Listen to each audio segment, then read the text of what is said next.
The San Francisco 49ers, the best team in the NFL that apparently everyone forgot about. Sure, last year didn't exactly go their way, and yes, there's been a ridiculous amount of roster turnover over the last 2 seasons, but sometimes the only way to take 3 steps forward is to take 1 step back first.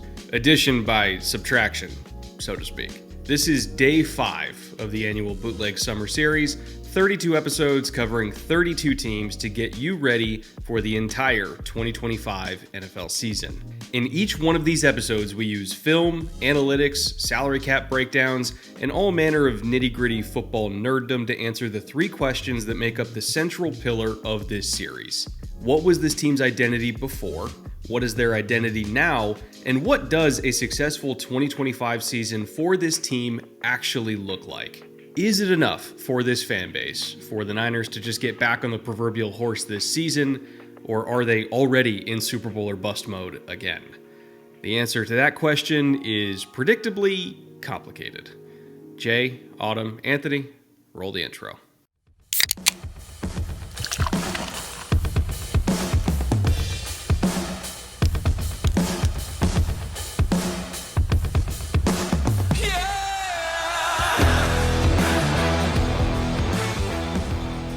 Welcome to week 2 of the Bootleg Football Summer Preview Series, and that means we are on to the NFC West. It means we start at the bottom, and for the first time in quite a while, that was the San Francisco 49ers. For the first time since 2020, they dropped to the bottom of the division, which was another injury-riddled season for them. That either sets them up for a tremendous bounce back, or could this be the beginning of the end for the 49ers? Brett, my friend, are you ready to unwrap the riddle that is the San Francisco 49ers? Oh, let's get weird, baby. This is such a weird team. Like we're gonna go through so many contradictions and points that don't make sense today because this team, in a lot of ways, doesn't make sense. Like we think they're good. Keyword think. We have concrete reasons for why they were not very good at all last year, and we also have a whole bunch of, I don't know about you, but for me, when I was going through and doing research, like I almost have more questions coming out of it than going in, which is a rare thing, but by God, this team is confusing. It really is, and it was more confusing, as you said, in hindsight. When I went back, I was like, was that really that bad? Did that really happen? That really happened. Okay, so that's why they ended up at the bottom. And there's a lot of that. We hope to sort through, sift, get to the things that really matter, as we always do in this series, and help you understand why this team ended up at the bottom and why we think they have hope moving into 2025 not to repeat that performance. To give you an example, by the way, of one of these weird stats that I don't have an explanation for it. I know you guys come to have us explain things. This one I literally can't explain. This kind of sets the tone for the rest of the day. This defense last year, much maligned defense, was 11th worst in the entire NFL in terms of giving up first downs on 3rd and long.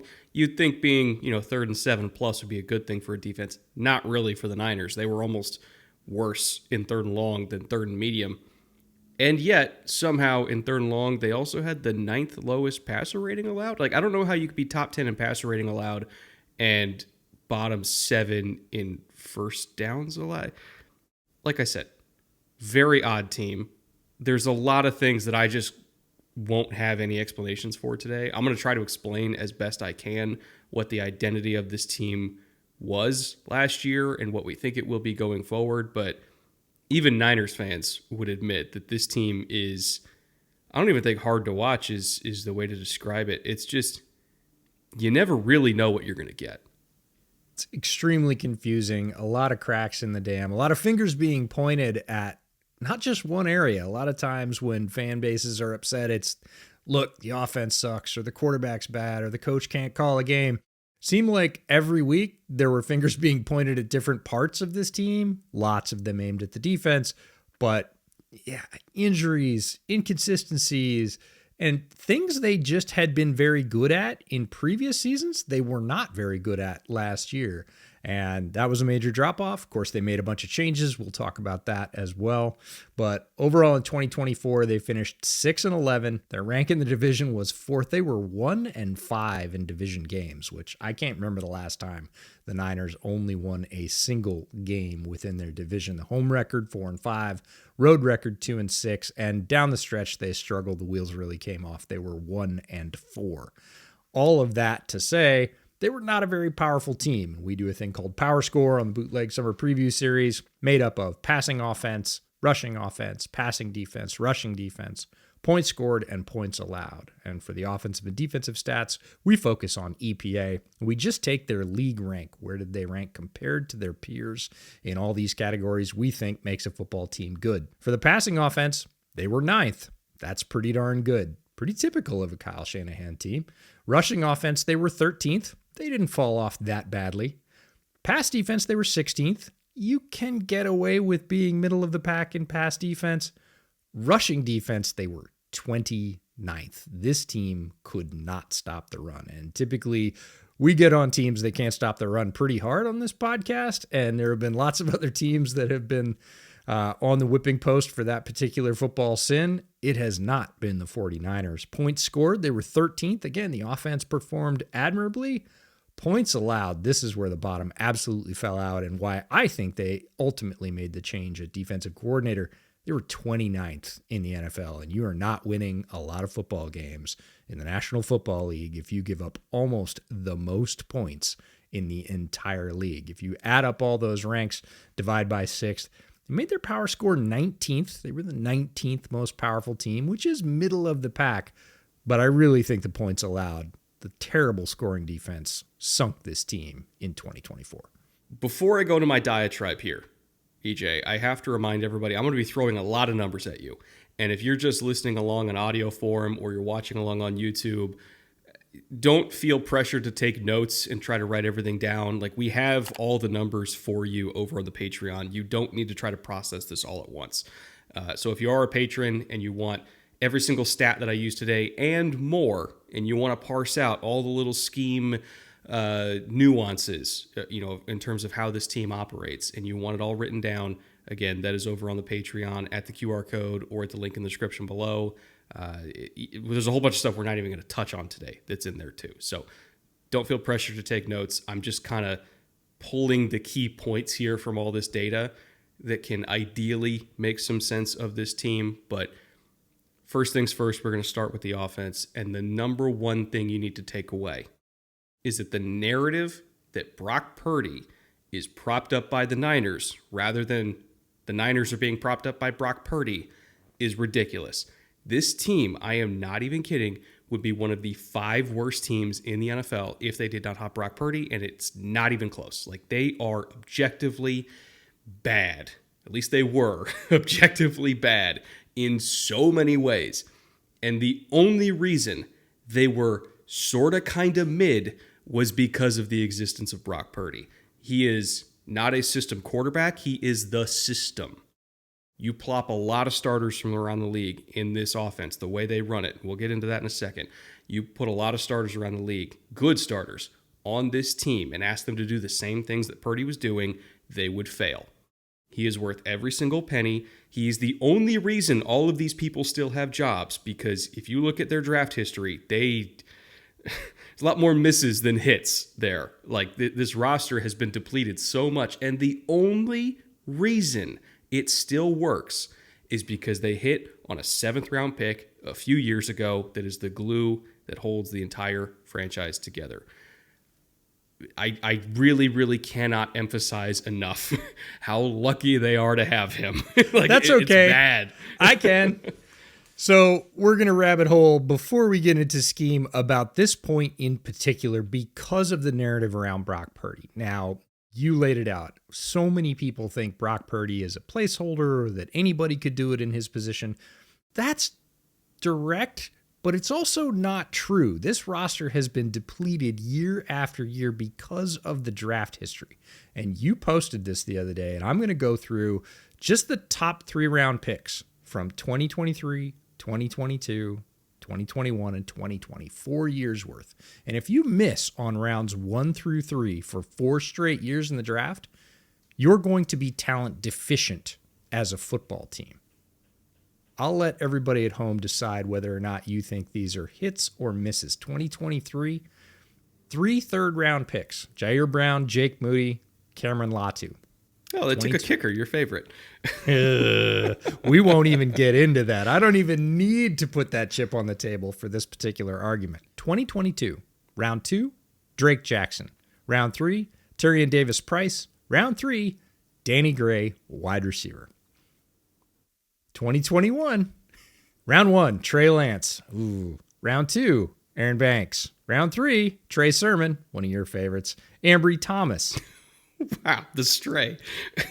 Yeah, no, you're catching strays too here. Not as many as John Lynch is in this segment. He needs a bulletproof vest. The year 5 breakout's coming any day now. Never wrong, just early.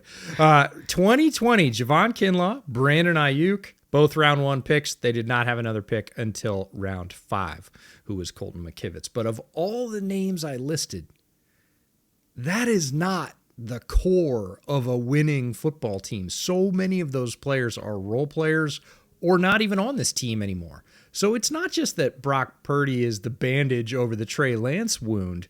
It's that Brock Purdy is literally the tide floating everybody else's boat in San Francisco because the team has not drafted well in the high rounds. And he still, up until last year when the wheels fell off for multiple reasons, which we'll cover, made this team not only watchable, but highly competitive and pushing deep into the NFL playoffs. That is not a system quarterback, folks. That is a quarterback worth every single cent of the extension they gave him. And remember, the Kinlaw pick was specifically because, they were up against it as far as, decision making, money-wise. They had Armstead and they had Buckner together on the same interior, which, good God. And they're like, okay, well, we're going to trade Buckner and then we're going to try to hit on another DT, essentially to replace DeForest Buckner. Spoiler alert, a lot harder to replace DeForest Buckner than you think. And that pick didn't hit, which then caused them to then go spend even more money shortly after that to go get Javon Hargrave. So it's like they still had to pay a DT. It's just they did it 2 years later for a guy who's not as good. And it's those kind of moves when they stack onto each other over and over and over again, year after year. Like, yeah, they've had day 3 success. They've had plenty of day 3 success. But you can't just live off of day 3 success when you miss all the time on day 1 and day 2. Those are supposed to be the guys that are like the core foundation of your team. And, okay, great. You hit on Kittle on day 3. You hit on Fred Warner. I think he was a 3rd rounder. You get a quarterback in the 7th round. Like, they are on a knife's edge constantly. And if they didn't hit on those guys on day 3, I'm telling you, they would be one of the worst rosters in the sport. It's not close. And they still wouldn't have a quarterback, right? If they just hit on some of the day 3 guys, but didn't luck into Purdy as literally Mr. Irrelevant in the draft, they wouldn't still be there. They'd be fired. Like, we would have a completely different regime in San Francisco if Brock Purdy didn't beat all odds to become the Brock Purdy that just got re-signed to a big extension. So I want to, kind of circle back to the point that I made about how hard this offense is to operate in and how it's not a, Kyle Shanahan quarterback-friendly offense, because that's like the narrative, right? Of like, oh, anybody would succeed there. And we talked last week in the AFC West episodes about how stylistically, how Justin Herbert is with the Chargers, or even within this division, how Stafford is with the Rams, how Goff is with the Lions. The best passing offenses tend to go under center a lot, and they tend to use play action from under center, turning the quarterbacks back, doing a hard fake, drawing the linebackers up in order to make space over the middle. And that is a skill set that most quarterbacks don't have, even at the NFL level. Most of them can't do that at a high level. And when you have one that can, you hold on to them for the rest of your life because they're worth their weight in gold. There's another way to create space over the middle through scheme. And a lot of those quarterbacks that are okay with doing hard play action fakes from under center don't like the other way. And that's motion, and especially motion at the snap. And this offense was second. This offense, meaning the Niners, were second overall in motion usage, and they were fifth in motion at the snap. They were also seventh in under center rate. So not only are they going under center a lot, like, say, Detroit, like, say, the Rams, Houston, all these quote-unquote hard to execute offenses, they were going under center just like them, and they had a bunch of motion as well. And, he talked to a lot of veteran quarterbacks, and like, I don't like that much motion. I want the picture to stay static pre-snap to post-snap so I can see the rotations easier and have a better understanding of where all these DBs are going. Whereas Brock Purdy's like, give me all the motion. Like, I'm going to be able to track it pre-snap to post-snap. I'm going to see how they're spinning. Or in some cases, I've done so much film study that I know if we show them certain motions, I know how they're going to react to it, and then I can just glance at it and then see and kind of confirm pre-snap what they're doing, and then just read it out post-snap. But that takes a lot of film study, and also just the unfair advantage of having processing speed, which not everybody does have. And it's stylistically also very, very difficult to run your offense that way.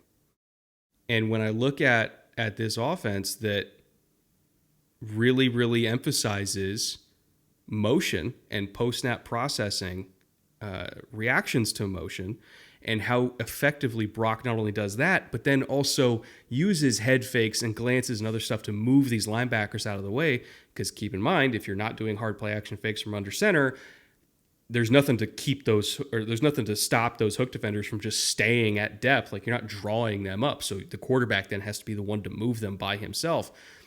And you can kind of get a picture of why this isn't just an easy quarterback-friendly offense. And it's really more, you have to have a brain back there to operate it. You have to have a guy who understands space. You have to have a guy who understands how to manipulate and how to move defenders. And they have to be accurate and have the requisite arm strength to thread those needles over the middle, which is where Purdy tends to operate, over the middle of the field. It's not an easy offense. It's really not. And he's got Kittle. And once upon a time he had Ayuk and Debo and CMC for like the 4 hours that he was healthy last year.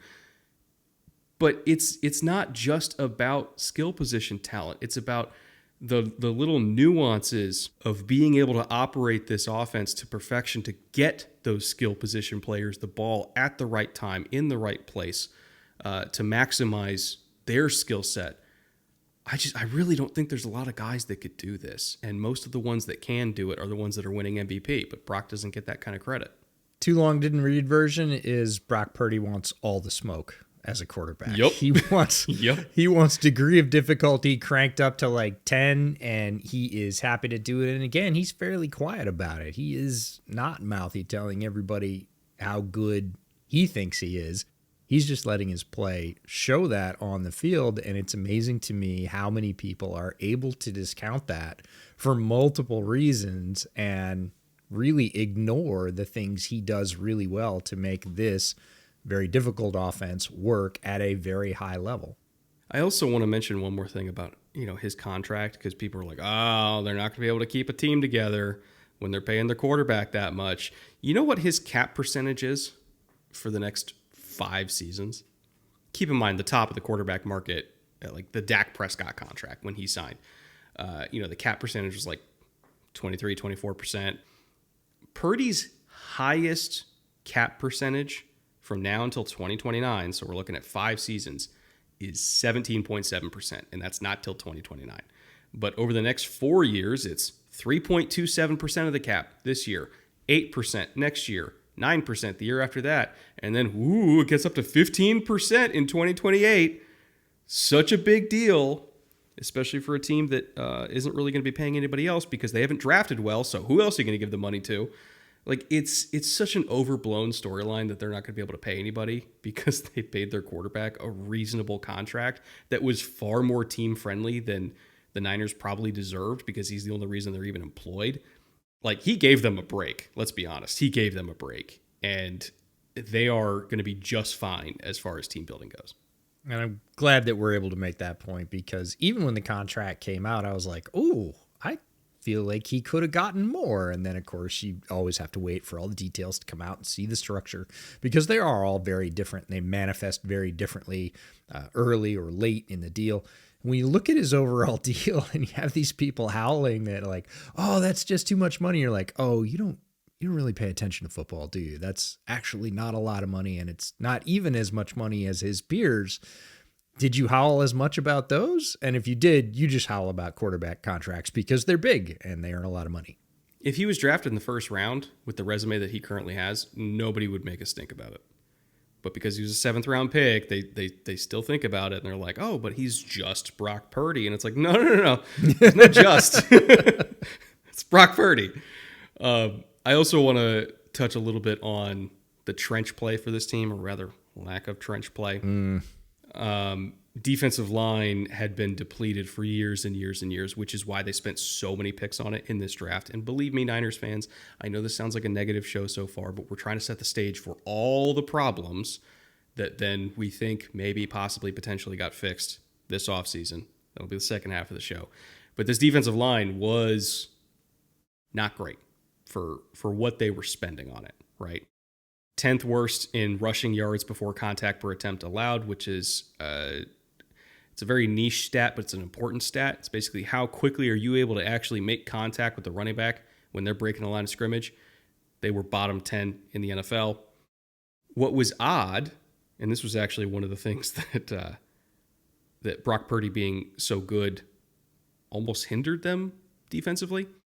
So the Niners had a really high time of possession average because, again, the Brock Purdy of it all. And a weird side effect of that is that this defensive line, which could rush the passer, like they were actually top 5 in terms of pass rush win rate on true dropback passes, meaning no screens, no play action, no RPOs, like just straight dropback passes. They were top 5 in the league in terms of win rate, but they could never actually get into a groove of rushing the passer, and they were 29th in true dropback pass snaps against them. So they were good at it, but they never really got a chance to because of the high time of possession by this offense. And then when you combine that with the fact that most teams were like, okay, well, we don't want to pass protect against Bosa, so we'll just run the ball and there's nothing they can do about it. And so I look at this defense that had strengths to it, but they just never got to actually use those strengths because their other weaknesses were so apparent that nobody had any motivation to ever not exploit those weaknesses. And then on the other side of the ball, when it comes to offensive line play, they were 15th or worst, I guess you could say just dead average in terms of pressure percentage allowed. But on the interior, they were 8th worst. Oddly enough, even McKivitz had a better year than I'm used to seeing from him. But Brendel was really bad. Banks even, he just got a deal in free agency. He was really spotty in pass protection. So it almost didn't matter that their tackle play was really good when you have an interior trio, or really interior duo, because I thought Pooney's a really good player. Interior duo that was so spotty in pass pro that Purdy was still running for his life anyway. So to take the whole picture here, tough offense to operate. Purdy's a badass. Defense couldn't stop the run. Pass rush was useless because they didn't get into pass rushing opportunities. And the offensive line was just kind of sort of okay, but not spectacular enough to really move the needle here.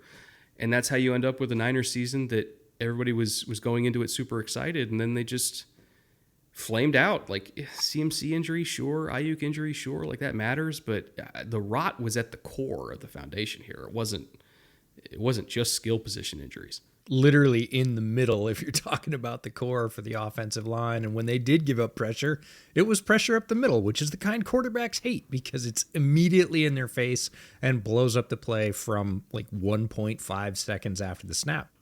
So a lot of foundational rot. I like that analogy that, you got to tear out and fix if you're going to rebuild and have a solid start to the next year. And the folks tasked to do that Our John Lynch is the GM. We talked about his high round record. Again, his late round record is absolutely saving his own ass. And Kyle Shanahan, who, when he has his healthy pieces, is one of the best coaches in the NFL. He pushes his teams right through to the postseason over and over and over again. So, they can do it. I would love to see John Lynch have some high round hits. We'll talk about the folks he took this year and whether or not we think that might turn the trend around. But overall, again, if you're looking at the short to medium history, which is the one that matters in terms of draft, John Lynch has not been spectacular with his most valuable picks. In terms of coordinators, got Clay Kubiak running the offense. Robert Saleh is back running the defense, and I don't know that can be overstated because the defense, again, while it had strengths, had more breakdowns last year than I've seen in a very long time out of a San Francisco defense. And I think Robert Saleh coming back to the Bay is a stabilizing influence that will at least make them solid, not the thing that's costing them games. The special teams coordinator is Brant Boyer. On offense, Chris Forster's the assistant head coach and OL coach. Very experienced coach for them. Leonard Hankerson, yes, former NFL alum. Leonard Hankerson is the wide receivers coach and pass game specialist. On defense, they are loaded with coaching talent. Gus Bradley is the assistant head coach for defense. Again, teams are doing this. An assistant head coach on offense and defense. That's new in the last couple of years. Chris Kasurek, one of our favorite coaches in the NFL, the defensive line coach. But again, you got to give him some raw materials if he's going to be able to work his magic. Johnny Holland, one of the most experienced linebackers coach in the NFL. And again, always fields a linebacking unit. Yes, he has Fred. That is one of the best in the NFL. KJ Wright, yeah, that name should sound familiar. Former Seahawks linebacker, is a defensive quality control coach on this defense. And Daniel Bullocks is the defensive pass game specialist and DB's coach. Yes, that is former NFL safety Daniel Bullocks. It's got to hurt Seahawks fans that KJ is. Oh, it does. A Niner, right? It does. That is not their favorite thing. They sort of tacitly wish him well, but grumble under their breath. For sure. It's like next thing you know, like we had Sherman in San Francisco. We got KJ in San Francisco. You can see Bobby Wagner join the staff later on, I guess, when he's done. Just twist really the knife. dig the knife deeper. Yeah. No, it's a good staff. That's what's, again, it sounds so doom and gloom this first half of the episode, but I'm trying to make the point here that a lot of chicken salad was made out of a lot of chicken shit. And it's because they have a good quarterback and a good coaching staff. But the pressure is on for John Lynch to restore this roster to its former glory. Because you can't go multiple straight years barely hitting on any of your moves and expect that to lead to long-term success. So we'll get into everything that he did this offseason, which, by the way, full disclosure, I do think he had a good offseason this year. Now, what does that say about my evaluation of ability if I'm taking John Lynch's side on these moves when his hit rate hasn't exactly been exemplary? I don't know. Have bad at this. We'll see. But I happen to like what he's done so far. But it kind of is put up or shut up moment for him. Like he has to have nailed this offseason for this team to have any shot at kind of rebounding and going on another run here. We'll start with what he did in March in the free agency period. If you want the full list of every move that this team has made, and there is like literally dozens of them as far as free agents that they let walk, free agents that they brought in, maybe the most roster turnover from year to year that we're going to see all summer long. But the highlights, Dre Greenlaw, he is now in Denver. Talanoa Hufanga, also in Denver. Those hurt, but they're trying to figure out how to spend their money wisely. So on some level, I understand it. Elijah Mitchell is a Chief. Charvarius Ward is a Colt. And not to get too deep into it, but that one, it's not their fault and it's not Charvarius' fault. It's a personal situation, and it was really, really tough. And I think the Niners wanted him back, and I think on some level, Charvarius, like he always would have loved to stay in the Bay, but he just couldn't anymore. So he is now a Colt. We wish him well. That's just a really, really, really awful situation that led to that move. Debo is now a Commander, and Aaron Banks, the aforementioned Spotty Aaron Banks, signed with the Packers for $19 million, I guess. Good job, Packers, with that one. Like, couldn't have been that desperate, but okay, sure, fine, we'll go with that. As far as retentions, spent a lot of money on longtime core players here. Fred Warner, back at the top of the linebacker market. He's now at $21 million a year, and that is not enough in my opinion, but that's just what the linebacker market is. But good God, underpaid.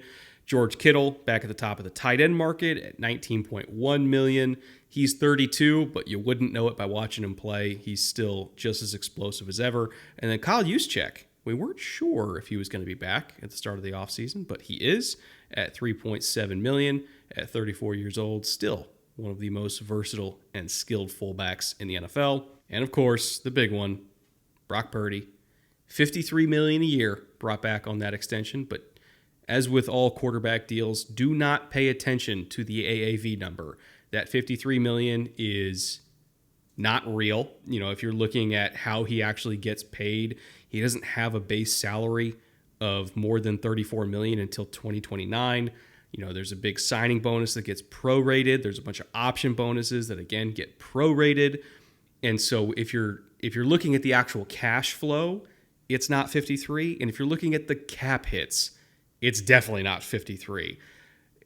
The number is just there for the agent to say, okay, I got him 53 million, like I did right by my client, but that's just not how these contracts work. And AAV is the last thing you should look at to see how a quarterback gets paid and when they get paid, because that number is not real.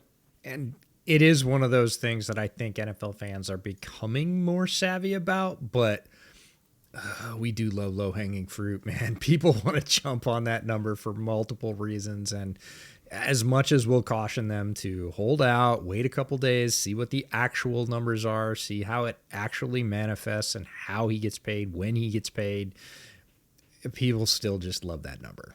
And they'll gravitate towards it. Casual fans who don't really care about the contract structure will, throw tomatoes at it if they want to. But if you really care about how that number does or does not impact your team, you do have to dig into it a little bit. And you do have to wait until all the details come out and see what the bonuses are and see what they're tied to. See if there's any escalators, especially in the deal later on, to keep it relevant. All of those things matter hugely. And yeah, I understand. There's a simplistic approach to it, which is just, it's easier to just say, what's the number? Okay, that's the number. And it's not the real number if you dig in, but it is pretty sexy, especially for the agent. As far as third-party additions, who they brought in from outside the building, Bryce Huff was acquired recently via a trade from the Eagles. He's getting $17 million a year.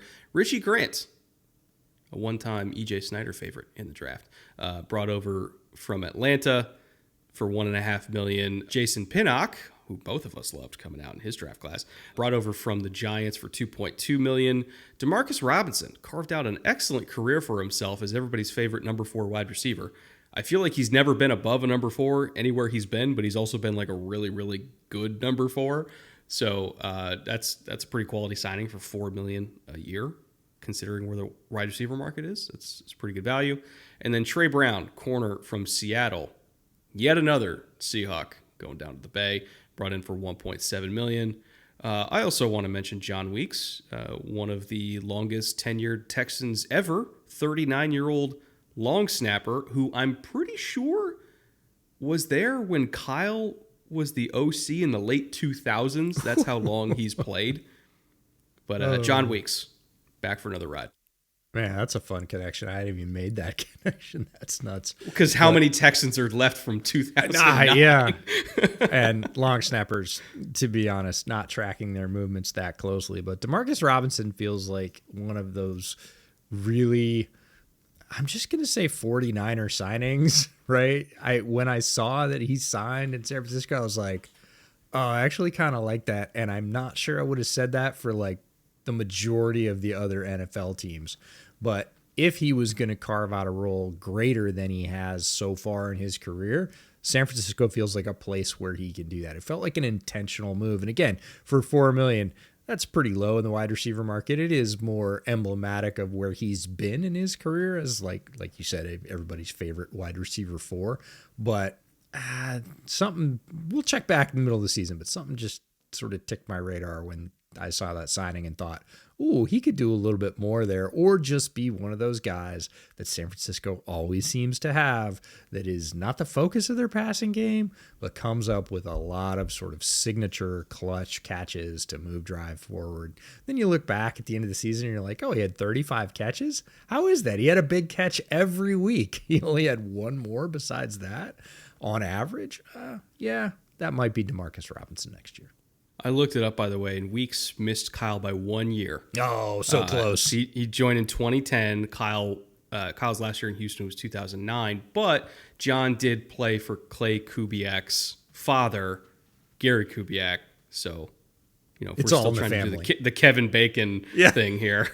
It's all in the family. And one quick note before we move on. George Kittle is still elite. I will hear no other arguments to the contrary. If you look at his statistical profile, his production on the field as a two-way tight end, as still a ferocious blocker and one of the best wide receiving tight ends in the entire league, he is worth the money. Do not look at age. It's just a number with him. He is still producing at a ridiculously high level.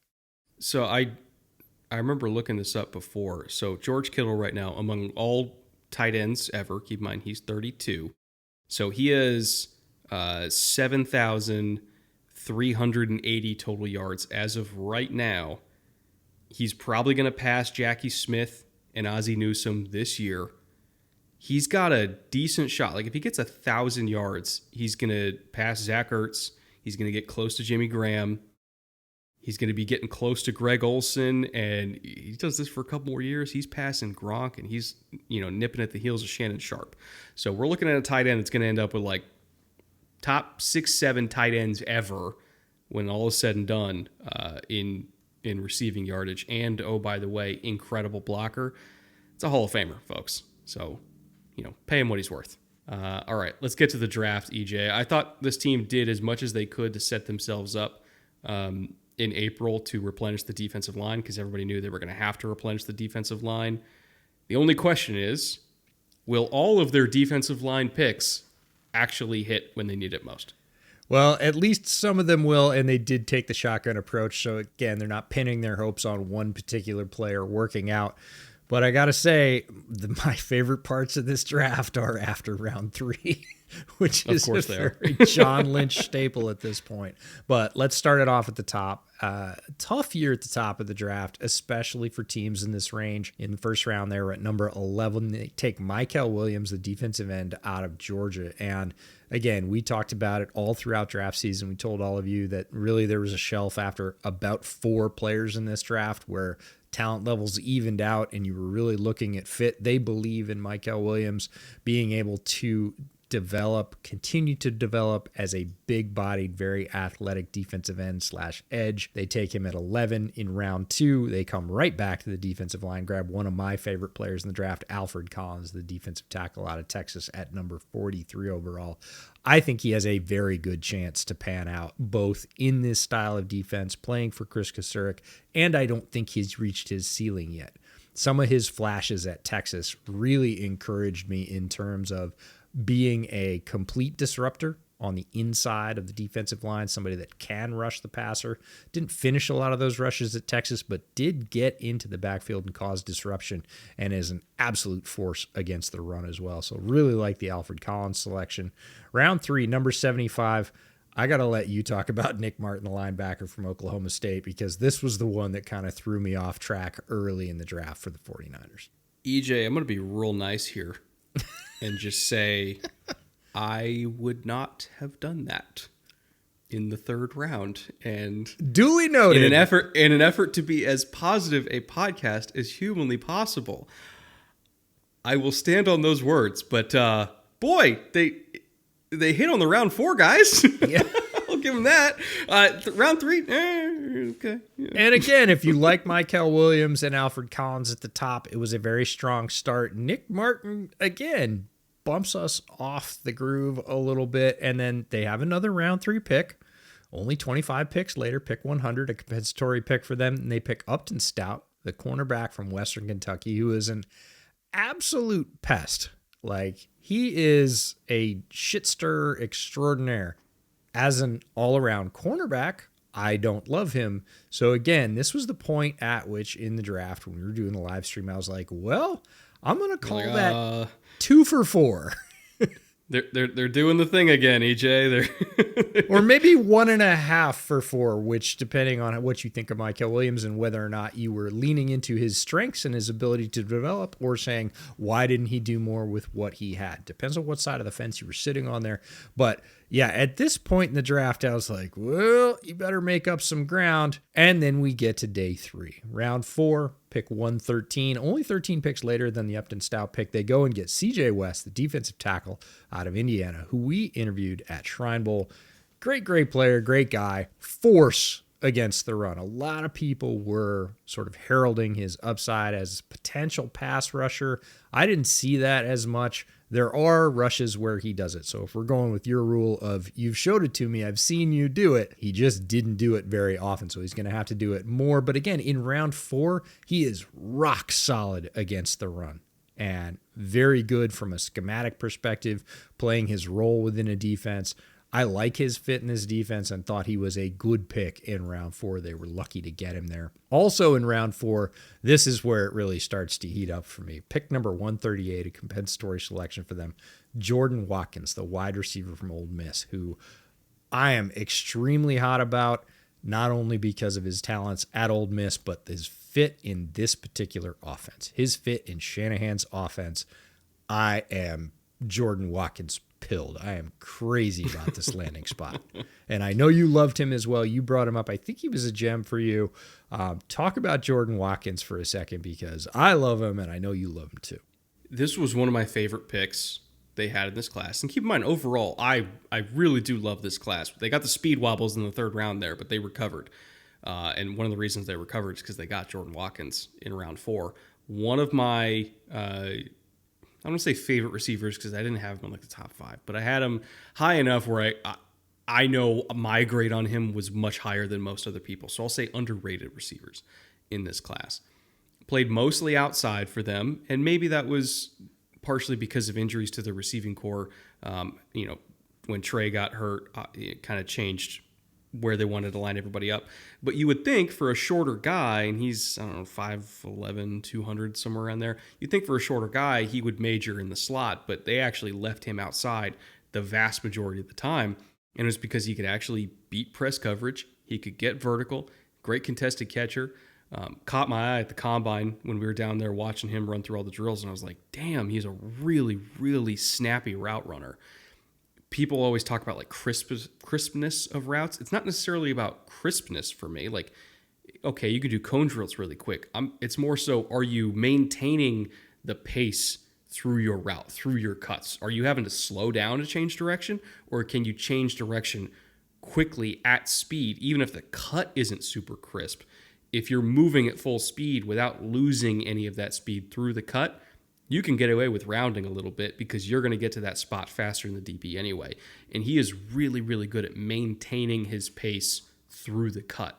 And I really, really like him as a player. I think he's going to be an immediate impact player for them. Won't be the highest volume target because they got a bunch of other receivers there. We like Pearsall. We know Ayuk's coming back. They got Juwan. But, 2 to 3 times a game, they're going to look his way, and I think they're not going to regret it.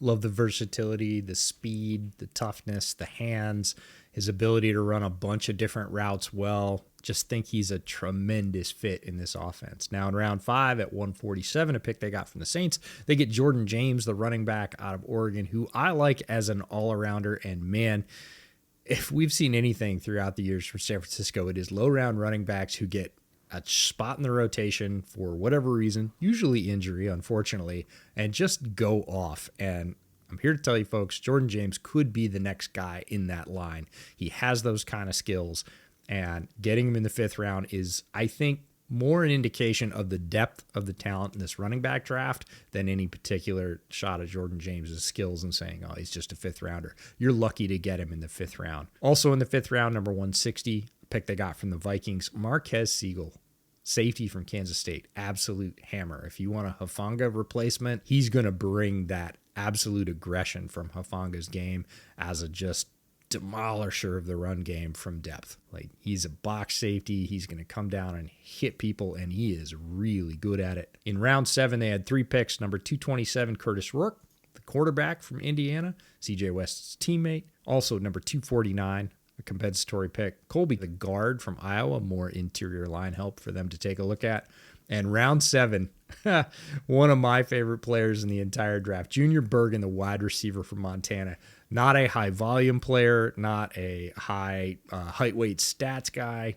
He is special teams nightmare. And in round 7, that's the guy you take. Go back and watch Junior Bergen's special teams return, both kickoff and punts at Montana. Just a gas to watch. If you were sort of in that Pac-12 after dark mindset and ended up catching some Montana games, he was lightning in a bottle. He's a lot of fun. I don't know if he's going to make this roster, but if he does, it's going to be as an all-arounder that's going to play special teams for them and just bring them some juice on that unit. I thought, at 252, compensatory pick, great dart throw by them. Overall, really big fan of this class. Again, third rounders, not my cup of tea. Even taking Michael that high, not for me. But if I'm looking at the goal of the draft, what is the goal of the draft? Stop the run. Very clearly, Saleh got in there, was like, this team always stopped the run when I was here. We're going to get back to doing that because it was embarrassing last year. It's not even that they gave up the most yards or the highest yards per carry. It was in key downs and distances when you had to stop the run, they couldn't do it. That's why their EPA was so bad, because they just gave up a lot of first downs when you knew other teams were lining up to run the ball. They gave up a lot of first downs when they just had to bow up and just get a stop, and they couldn't do it. And Saleh watched that tape, and he's like, wow, we're really bad in third and short. We're really bad on 4-minute offense, and we know we have to go out there on first down and get a stop, and we're the 7th worst team in the NFL as far as first down success rate allowed when we know they have to run, and we're just letting them do it. It was embarrassing. So, drafting a bunch of defensive linemen that all specialize in stopping the run, that was the goal of this draft. So you get Michael, you get CJ West, you get Alfred Collins. They're all 3 of the best run stoppers in this entire class. I love those that package of guys together. And, if we happen to get him in the 3rd and 7, cool. We got Nick Bosa. Good luck with that, guys. Jordan Watkins, I talked about him. Love that addition. Jordan James as RB 3 or 4. Let's just say RBX. RBX. 5th round. Love that. Curtis Rourke. I like the Curtis Rourke pick, too. Like, that's a really sneaky kind of developmental QB3. He's the exact kind of quarterback that I think Shanahan likes. Not because he's a 7th rounder, but because skill set, right? You know what I thought when I saw the Curtis Rourke pick? Huh? Nick Mullins reincarnated. Yeah, but for no money. Exactly. That's what's great about it. Yeah. You're not paying him anything. Yeah. And you're going to get a QB3. And sure. Brock, the one thing we can really say about him as a true knock is health has been an issue. So, having some guys on the roster that we think can take snaps and be successful and also cost no money, overall, just a really, really strong draft. I'm very worried about saying that because of Lynch's history, but I think off the rip, it's a pretty strong draft. Absolutely, and a draft they needed to have. And we'll see if John Lynch, as with every draft, you can't grade it when it happens. I know draft grades are a favorite. They're kind of like AAV numbers, come to think of it. Everybody loves the big letter grade 2 days after the draft finishes up. We'll know in a couple of years whether John Lynch hit in the top 3 rounds here or whether, again, he is relying on day 3 picks to prop up his roster. But either way, the intention was there. I think it matched their sort of coaches' marching orders, and that's where successful coaching and GM relationships are built, is when everybody's on the same page and they're doing the same things and they take the swing. Doesn't always work out. We'll see if it does or not in this particular case. Looking at notable UDFAs, we got Corey Kiner, the running back out of Cincinnati. Speaking of running backs who never go down on first contact, Corey Kiner had one of the higher missed tackle forced per attempt in all of college football last year. I want to say it was like 0.4 off the top of my head, which is a monster number. He had, I think, 84 missed tackles on 204 attempts or something like that. It's absolutely ridiculous. Not the most physically gifted guy, but just really, really hard to tackle. Isaiah Nair, big, long, fast X-receiver type out of Nebraska, has dealt with a ton of injury issues. Medical flags, from what I understand, were the reason why he went undrafted. But when Isaiah Nair is right, he is right. Saw him up close in person at multiple stops in the pre-draft process and was really blown away by a lot of the physical gifts there. I think he has a shot to stick on this roster, or at worst, make the practice squad. So, looking back on everything that we've talked about so far, we have our three questions at the central pillar of this entire show. What was their identity before? What do they want their identity to be now? And what is the goal for the season? Identity before? Brock Purdy. Not going to lie, that was the identity. What do they want their identity to be now? In my opinion, kind of feels like they want their identity to be Brock Purdy, and also we have a really good defensive line, which once upon a time was how they made the Super Bowl. As for what the goal is for this season, that's the one I struggle with, right? Because we're so used to the Niners being at the top of the league, and we're definitely not used to them being as aggressively mid as they were last year. And I want to say, all right, they reloaded. They have a quarterback that we love. They have a good coaching staff. They still have their weapons. If everybody comes back healthy, should be right back to the top of the NFC, competing with Detroit and Philly and, insert NFC superpower here. Should be right back in the mix for that, right? And I struggle to say yes.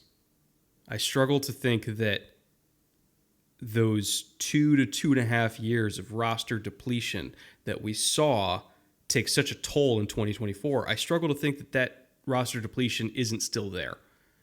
And I still question the depth, even with all the good moves they made this offseason. So when we're trying to establish what is the goal for 2025, I'm sure a lot of Niners fans would say, it's going to win a Super Bowl, right? We were there 2 years ago. For me, the goal for 2025 is just get to the division round. Because once you get to the division round, it really is just about who's healthiest.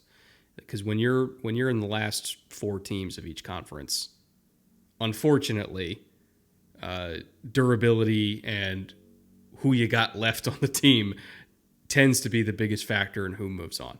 Hell, we even saw that with the Niners a few years back when Purdy got hurt in the NFC Championship game. Who knows? They could have won that game and then won the Super Bowl that year in Purdy's first year as a starter if he didn't get hurt in the NFC Championship. But time and time again, we see the Niners look good on paper.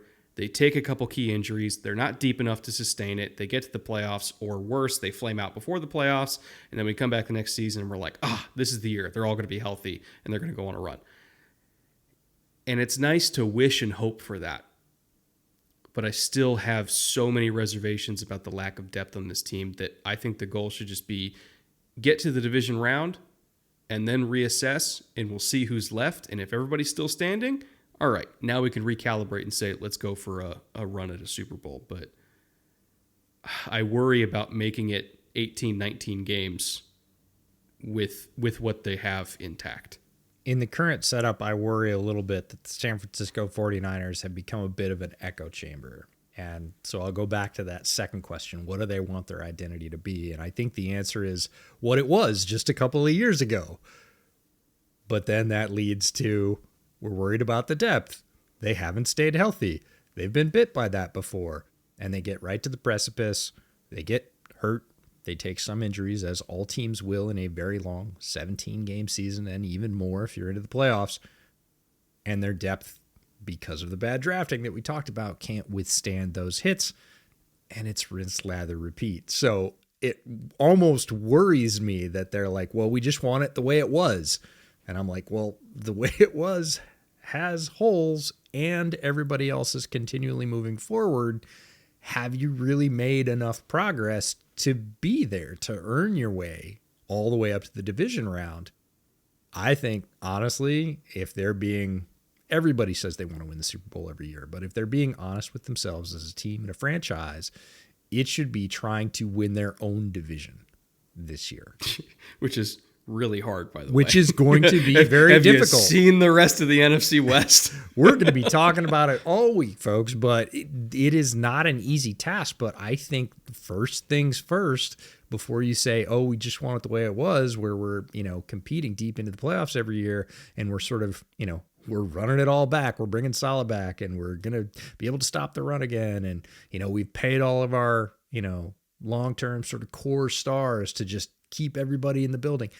I think you almost need to do more than that. And that's my worry, if I have one, about the San Francisco 49ers, is not that they're going to be as bad as they were last year, but even if they're as good as they were 2 years ago or 3 years ago, we know where that got them. Have they made enough progress? Is, Brock Purdy that much better 3 years on than he was as a sort of comet across the sky rookie to take them an extra step?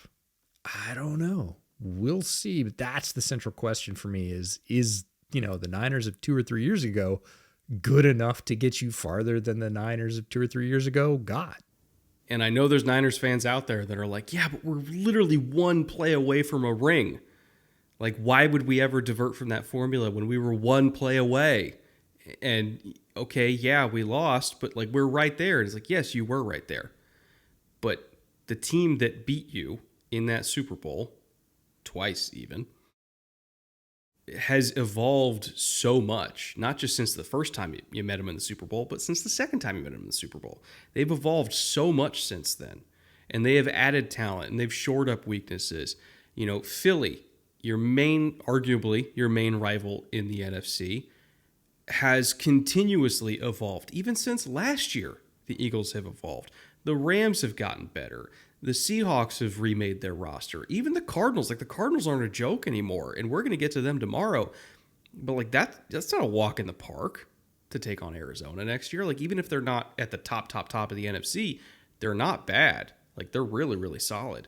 Not to mention, the Giants have a defensive line that's an issue. Well, I'm not going to say the Cowboys are a huge threat, but basically all of the NFC North got better, arguably, this offseason. So I understand wanting to run back 2023, but all of the top threats that beat you in 2023 have gotten better since then. At least most of them have.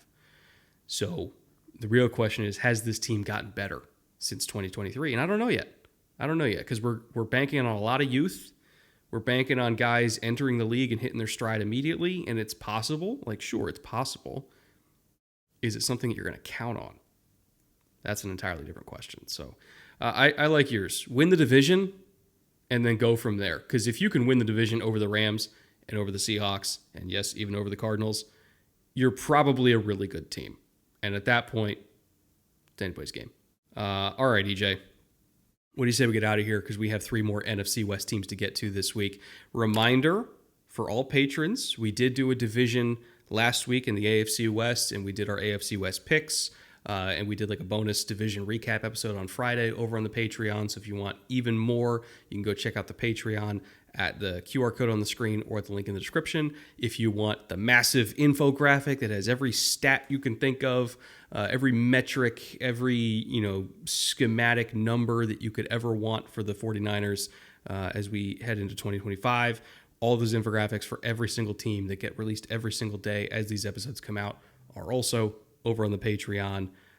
Even has passing charts if you want to see every throw Purdy threw last season and where it went. I really can't emphasize how much data, maybe too much data. I don't know. You guys can tell us if it's too much. But that's all available for you. Tomorrow we have the Cardinals. Then the day after that, we have the Seahawks. The day after that, we got the Rams. Hope you keep it with us the entire rest of the week, and we will see you tomorrow.